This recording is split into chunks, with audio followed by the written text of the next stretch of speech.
സിബിനെ കാണണം എന്നും പറഞ്ഞുകൊണ്ട് ഒരാൾ ഇവിടെ വന്നിരുന്ന് ബഹളം വെക്കുന്നുണ്ട്. അവിടെ നിപ്പുണ്ടായിരുന്നു.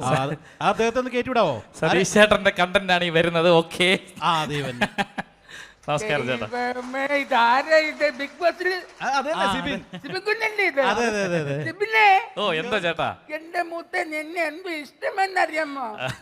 ഞാനൊരു ഉമ്മ എടുത്തത് നിനക്ക് ആരാന്ന് മനസ്സിലായോ? ഇല്ല, എനിക്ക് കൊച്ചാപ്പിച്ചാനാണ് എന്റെ പേര്. ഞാൻ എന്റെ വീട് ചെങ്ങന്നൂരാണ്. ചെങ്ങന്നൂർ തന്നെ വരുന്നത്. രാവിലെ ഒരു സമയത്ത് ഇറങ്ങിയതാണ്. ഇപ്പോഴാണ് ഇങ്ങോട്ട് വരുന്നത്. എന്റെ പൊന്നെ ഫോറമ്മാവെന്ന് പറഞ്ഞു. ഞാൻ കേട്ടത് കൂനമ്മാവെന്ന്. എവിടെ നിന്നോ കൂനമ്മാവിലെല്ലാം കിടന്ന് കറങ്ങിയമ്മച്ചും മെലുവായത്. അല്ലേ എപ്പോഴും വരേണ്ടതല്ലേ ഇത്? അല്ല, ഇവിടെ ഇപ്പൊ വരാൻ കാരണം എന്താണ്? ബിഗ് ബോസിൽ പോവാണ്. ബിഗ് ബോസിൽ പോവാൻ? ബിഗ് ബോസിന് വിളിച്ചോ? ഞാൻ വിളിച്ചു, അവരെടുത്തില്ല. എന്നാ പിന്നെ പോയേക്കാന്ന് വിചാരിച്ചു. ശരി. അപ്പൊ അത് അതിന്റെ ഉള്ളൊരു ഭയങ്കര പോകേണ്ട സ്ഥലമാണ് ചേട്ടാ. അതെ, എനിക്ക് ഭയങ്കര ഇഷ്ടമാണ് നിങ്ങള്. പിന്നെ ഈ ബിഗ് ബോസ് എന്ന് പറഞ്ഞ പരിപാടി സ്ഥിരം കാണും. കാരണം നമ്മൾ ഈ വിഷമിച്ചിരിക്കുന്ന സമയത്ത് നമ്മളെ സന്തോഷം കയ്യടി കൊടുക്കുക കൊച്ചിന്. നമ്മളെ കാണാൻ വേണ്ടി വന്നേക്കും. അല്ല, വിഷമത്തിന്റെ കാര്യം പറഞ്ഞില്ല. എന്താ വിഷമം? എന്താ അച്ഛനെന്താ വിഷമം? സങ്കടം. വിഷമം വേറെ ഒന്നുമല്ല. എന്റെ വിഷമം ഞാൻ നമ്മുടെ അവിടുത്തെ എസ് ഐ ഉണ്ട്. എസ് ഐയുടെ അമ്മ മരിച്ചപ്പോഴത്തേക്ക് അവര് ഫോട്ടോ ഇട്ടു. എസ് ഐ ഫേസ്ബുക്കിൽ ഫോട്ടോ ഇട്ടു. ഫോട്ടോ ഇട്ടപ്പോഴത്തേക്ക് ഞാൻ അതിന്റെ അടിയില് കണ്ടോളൻസ് ഇല്ലേ, കണ്ടോളൻസ് ഇട്ട് നാക്കിന് കെട്ടുള്ള പോലെ എഴുത്തിനകത്ത് മതി. കണ്ടോളൻസ് എന്ന് വന്നത് കൺഗ്രാജുലേഷൻസ്. എന്റെ പൊന്നോ, എസ് ഐ എടുത്തിട്ടിടിയായിരുന്നു, ഭാര്യ എടുത്തിട്ടിടിയായിരുന്നു. പിന്നെ എനിക്ക് എങ്ങനെയെങ്കിലും അതിനകത്തൊന്ന് വരണം കേട്ടോ. വേറെ കാര്യമുണ്ട്, ബിഗ് ബോസ് എന്ന് പറയുന്നത് തന്നെ ഒരു വലിയ ഗെയിമാണ്. അപ്പൊ ഗെയിം ഒക്കെ അറിയണം. എനിക്കറിയാം, ഗെയിം അറിയാമല്ലോ. ഗെയിം അറിയാമോ? പിന്നെ ഞാൻ ഗെയിം കളിക്കും. ഏത് ഗെയിം? പാമ്പ് ആപ്പിൾ തിന്നുന്ന ഗെയിമില്ലേ, ആ സാധനമൊക്കെ ഞാൻ കളിക്കും.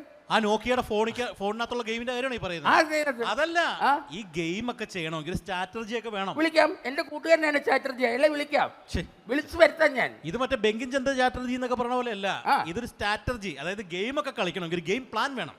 കോംപ്ലൈന്റ് എടുക്കാം, ഒരു വിഷയമില്ല. കോംപ്ലൈന്റ് സാധനങ്ങളാ കേൾക്കാം. പറഞ്ഞോ, നമ്മളിതിനു ഞാൻ ചോദിക്കട്ടെ, എന്നെ ഈ പുഴുങ്ങലിന്റെ ഇടയിൽ നിർത്തണോ? ഒരു കാര്യം കൂടെ, ഒറ്റ കാര്യം കൂടെ ചോദിച്ചിട്ട് ഞാൻ ക്യാമറയിൽ ഞാൻ കൂടെ വരും. അപ്പം വാർത്ത വരുമ്പോ അങ്ങനെ ചേർന്ന് വരും. അതുകൊണ്ടാണ് കൊച്ചിനെ ഒരു കാര്യം കൂടെ ചോദിച്ചിട്ട് ഞാൻ ഇന്റർവ്യൂവിന് അതൊക്കെ കാണുന്നുണ്ട്. ഇതിനകത്ത് ചില അഡ്ജസ്റ്റ്മെന്റുകളും പരിപാടി ഉണ്ടെന്നൊക്കെ ഇപ്പൊ ഭയങ്കര വൈറലായിട്ട് ഉണ്ടായിരിക്കും. പക്ഷെ ചേട്ടനോട് അവർക്ക് ഒരു താല്പര്യം കാണും. അതല്ല, ഞാൻ എന്ത് അഡ്ജസ്റ്റ്മെന്റിനും തയ്യാറാണ്. ഈ പ്രായത്തിൽ ഇനി ഞാൻ ഇത് വെച്ചോണ്ടിരിക്കുന്ന ബിഗ് ബോസിന് കൊടുത്തേക്കാം. എനിക്കൊന്ന് ഇറങ്ങണം, അതിനകത്ത് കിടന്നൊന്ന് കളിക്കണം. വൈഫിനോട് പറഞ്ഞു, അവള് പറഞ്ഞു ഇനി എന്തിനാ നമുക്ക് പേരും പ്രശസ്തിയും മതി. അങ്ങനെയൊക്കെ പറഞ്ഞോണ്ടിരിക്കാൻ കൊച്ചം വേണ്ടേ. വേറൊരു കാര്യമുണ്ട്, ഇവിടെ വന്ന് നിൽക്കാൻ വേറെ കാര്യമുണ്ട്.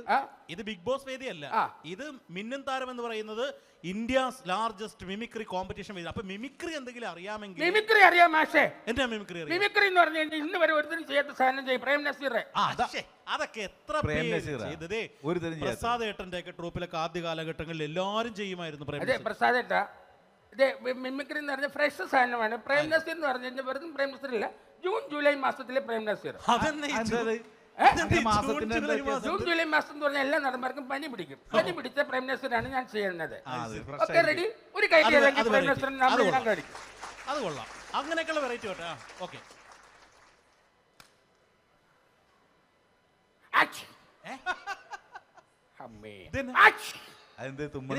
പനിയാക്കി കഴിഞ്ഞാൽ പിന്നെ പ്രൈം മിനിസ്റ്ററിന് പനിയാക്കി വേണ്ടി പനി തുമ്മണ്ട്. അങ്ങനെ ഫ്രഷ് സാധനം. ഇനി വേറൊരു സാധനം കൊണ്ട് എല്ലാവർക്കും ചിരിക്കാം. ചിരിക്കണം. ഇനി ജയന് പനി പിടിച്ചാൽ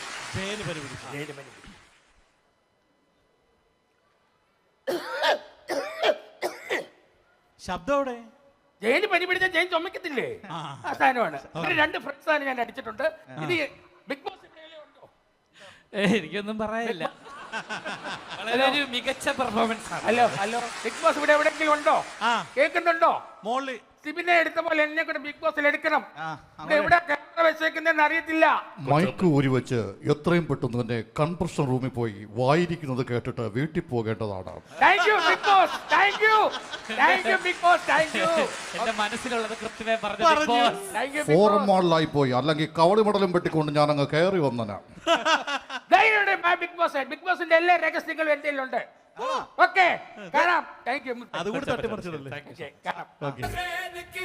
ബിഗ് ബോസിന്റെ മറ്റൊരു അഭ്യർത്ഥനയുണ്ട്.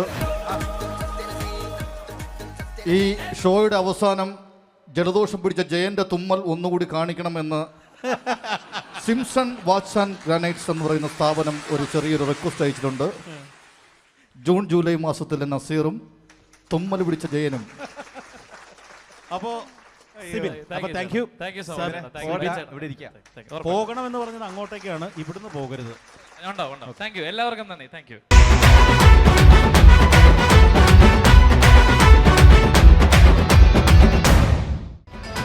റൈറ്റൽ presence fly world overseas education മിന്നൻ താരത്തിൽ മത്സരിക്കാൻ പോകുന്ന അടുത്ത ടീം ലക്കിയാണ്. നമസ്കാരം, ഞാൻ നിങ്ങളുടെ സ്വന്തം സുരേഷ് ഗോപി. ചെറിയെഴുത്തുകാരുടെ സംഘടനയായ റൈറ്റൽ സംഘടിപ്പിക്കുന്ന ഈ മെമിക്രി കോമ്പറ്റീഷനിലെ എൻ്റെ എല്ലാവിധ ആശംസകളും ഞാൻ നേരുകയാണ്. ഞാൻ മാത്രമല്ല, മലയാള സിനിമയിലെ എൻ്റെ സഹപ്രവർത്തകർ ഇവിടെ എത്തിയിട്ടുണ്ട്. ആദ്യമായി ഞാൻ സ്വാഗതം ചെയ്യാം മലയാളികളുടെ ചോക്ലേറ്റ് നായകൻ ശ്രീ കുഞ്ചാക്കോ ബോബൻ.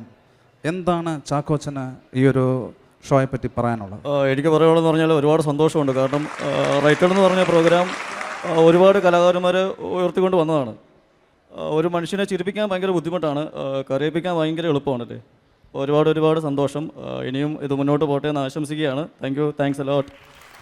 താങ്ക് യു ചാക്കോച്ച. അടുത്തത് എത്തുന്നത് മലയാള സിനിമയിലെ വളരെ ചെറുപ്രായത്തിൽ നിന്ന് മലയാള സിനിമയിൽ വന്ന് ഇന്നും മലയാള സിനിമയിൽ സജീവമായിരിക്കുന്ന ശ്രീ ബൈജു ആണ്. അപ്പോൾ ബൈജുവിനോട് ചോദിക്കാം, ബൈജുവിൻ്റെ അഭിപ്രായം എന്താണ്? അല്ല സുരേഷ് ഏട്ടാ, ഈ ചിരിയെഴുത്തെന്ന് പറയുന്നത് അത് മനുഷ്യനെ ചിരിപ്പിക്കുകയും ചിന്തിപ്പിക്കുകയും ചെയ്യുന്ന ഒന്നാണ്. ഒരുപാട് ആൾക്കാർ ഈ ഒരു മേഖലയിലിട്ട് കടന്നു വരണമെന്നാണ് എൻ്റെ അഭിപ്രായം. അതുമാത്രമല്ല, ചിരിയെഴുത്തുകാർ സംഘടിപ്പിച്ച ഈ മിന്നൻ താരം എന്ന പ്രോഗ്രാമിന് എൻ്റെ എല്ലാവിധ ആശംസകളും. Thank you Baiju. അടുത്തതായി ഇവിടുത്തുന്നത് മലയാള സിനിമയുടെ മയൂഖം എന്ന സിനിമയിലൂടെ നമുക്ക് ലഭിച്ച ഒരു നടനാണ് ശ്രീ സൈജു കുറുപ്പാണ്. സൈജു കുറുപ്പിനെ ഞാൻ ഈ വേദിയിലേക്ക് സ്വാഗതം ചെയ്യുക. നമസ്കാരം. ഞാൻ ഒരുപാട് കേട്ടിട്ടുണ്ട്. ഈ വീട്ടുകാർ എന്ന് പറഞ്ഞാൽ ഒരുപാട് കോമഡിക്കാരെ നമ്മൾ കൊണ്ടുവന്നിട്ടുണ്ടല്ലേ. ഒരുപാട് സന്തോഷം സുരേഷേട്ടാ. അപ്പോൾ ഞാൻ ഒരുപാട് സിനിമയിലും അഭിനയിച്ചിട്ടുണ്ട്. ഒരുപാട് കോമഡിയല്ല, ഞാൻ കൂടുതലും വില്ലനാണ്. ഒരുപാട് സന്തോഷം. Thank you. അടുത്തതായി ഇവിടെത്തുന്നത് മലയാള സിനിമയിൽ സ്ഥിരം വില്ലൻ വേഷങ്ങളിൽ ചെയ്തുകൊണ്ട് പിന്നീട് ആഷിഖ് കപൂർ സംവിധാനം ചെയ്ത സാൾട്ട് ആൻഡ് പെപ്പർ എന്ന സിനിമയിൽ കോമഡിയും തനിക്ക് വഴങ്ങുമെന്ന് തെളിയിച്ച് ഇന്ന് മലയാള സിനിമയുടെ അവിഭാജ്യ ഘടകം ശ്രീ ബാബുരാജാണ്. നമുക്ക് അദ്ദേഹത്തോട് ചോദിക്കാം, എന്താണ് ബാബുവിന് ഇതിനെപ്പറ്റിയുള്ള ഒരു അഭിപ്രായം? അല്ല സുരേഷ് ഏട്ടാ, ഈ ചിരിയെഴുത്ത് സംഘടന എന്ന് പറയുന്നത് ഒരു നല്ലൊരു സംഘടനയാണ്. കാരണം നമ്മളെ ഒരുപാട് ചിരിപ്പിക്കുകയും ചിന്തിപ്പിക്കുകയും ചെയ്യാനുള്ള കഴിവ് ഈ എഴുത്തുകാർക്കുണ്ട്. അതുമാത്രമല്ല, ഈ ചിരിയെഴുത്തിൽ നിന്നാണ് മലയാള സിനിമയിൽ ഒരുപാട് നടന്മാരും സംവിധായകരും ഒക്കെ ഉണ്ടായിട്ടുള്ളത്. അതുകൊണ്ട് ഒരുപാട് ആൾക്കാർ ഈ ഒരു സംഘടനയിൽ വരണമെന്ന് തന്നെയാണ് എൻ്റെ അഭിപ്രായം. എൻ്റെ എല്ലാവിധ ആശംസകളും നേരുന്നു. Thank you. അടുത്തതായി ഇവിടെ എത്തുന്നത് മലയാള സിനിമയിലെ മെമിക്രി രംഗത്ത് നിന്നും മലയാള സിനിമ രംഗത്തെത്തി എൻ്റെ ശബ്ദം ഒരുപാട് അനുകരിച്ചൊരു താരമുണ്ട്. സ്വാഗതം ചെയ്യാം ശ്രീ ടിനി ടോം. എല്ലാവർക്കും നമസ്കാരം. നിങ്ങളുടെ ഉള്ളിൽ ഒരുപാട് കഴിവുണ്ട്, നമ്മൾ പ്രാക്ടീസ് ചെയ്യുക. അപ്പോൾ ഇതുപോലൊരു മേഖലയിൽ വന്ന് ഇന്നതിൽ ഒരുപാട് സന്തോഷമുണ്ട്. അപ്പം എല്ലാവർക്കും നന്ദി, നമസ്കാരം. അടുത്തതായി ഞാൻ ക്ഷണിക്കുന്നത് ശ്രീ വിനയ് ഫോർട്ടിനെയാണ്. വിനയ് പ്ലീസ്. എല്ലാവർക്കും നമസ്കാരം. ഒരുപാട് സന്തോഷമുണ്ട്. നമ്മളൊക്കെ ഈ സിനിമയിലൊക്കെ വന്നിട്ട് എന്താ ചെയ്യുന്നത്? കോമഡി അല്ലേ. അപ്പോൾ എൻ്റെ ഈ മൂടി വെച്ചിട്ട് ഞാൻ ഒരുപാട് സിനിമകൾ അഭിനയിച്ചിട്ടുണ്ട്. ഒരുപാട് സന്തോഷം. Thank you.